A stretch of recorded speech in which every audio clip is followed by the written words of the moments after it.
বাজারে এত জ্যাম। এখানে মামা কি আছে, কমলা বিক্রি করতেছে। মামা কমলা কত? কম নেই? কেজি না আলি না দর্জন? কমলা হচ্ছে কেজি 320 টাকা করে এখন।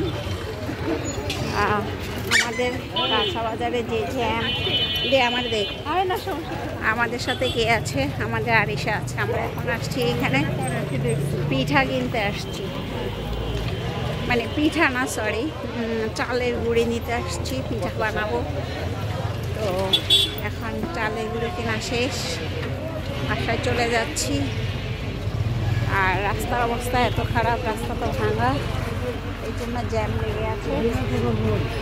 মানুষ থাকতে পারে না গাড়ির জন্য।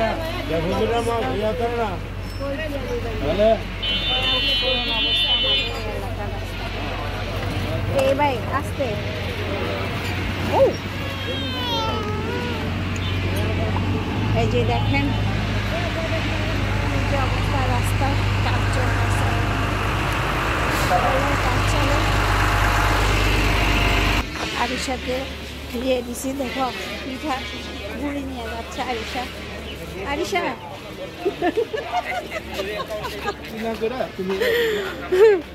ও তাকাবে না, এই জন্য ক্যামেরার মধ্যে নিয়ে আসছি। সন্ধ্যার পর মানে এখানে তো গাড়ি চলে না, রাস্তার উপরে ব্যান নিয়ে বসে থাকে, হাঁটা যায় না। কি দেখাবো আপনাদেরকে, মানে এত করুণ অবস্থা হয়ে যায়, আমরা হাঁটতে পারি না। যেখানে সেখানে ব্যানে করে সবাই সব বিক্রি করতেছে। তারপরে এর মাঝে রাস্তা খারাপ, এর মাঝে কি অটো রিক্সা, তারপরে রিক্সা ঢুকাই দেয়, মানুষ হাঁটতে পারে না, খুব খারাপ অবস্থা। এত খারাপ বলবো, সবজি মানে জায়গা জায়গা ব্যান বলতে। মামা লাউ শাক কত? 40 টাকা। ফুলকপি 25 টাকা। 25 টাকা। আর এটা কি শাক, বাত্তা শাক নাকি? 10 টাকা। পালং শাক কত করে? 10 টাকা। শাক সস্তা আছে, 10 টাকা আটি আছে। তো এখন আর নিব না, কারণ আর সকালে তাজা তাজা সবজি পাওয়া যায়, এগুলো নিয়ে খাওয়া যাবে না এখন আর। এই যে মামা এগুলো কিনা সবাই বলবে মজা আছে খাইতে, কুরকুরি কুরকুরি করে মানুষ খায় বিকালবেলা চায়ের সাথে, অনেক টেস্ট খেতে, ভালো লাগে খেতে এগুলো।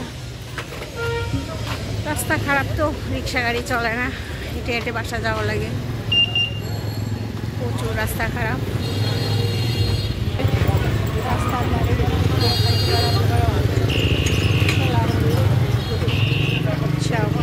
ছোলা বিকালবেলা খেতে ভীষণ মজা, অসাধারণ একটা খাবার। তারপরে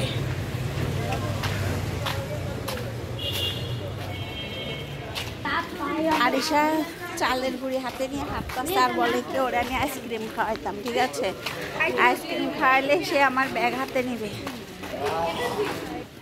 আমাদের আরিশা দেখো চালের গুঁড়ি নিয়ে হাঁটতেছে। আরিশা তাকাও, সে এখন বলে আমাকে আইসক্রিম খাওয়া, তোমার এগুলো আমি নিয়ে যাবো বাসায়। তো আমি বলছি ঠিক আছে, নিয়ে হাঁটো, আমি ভিডিও করি।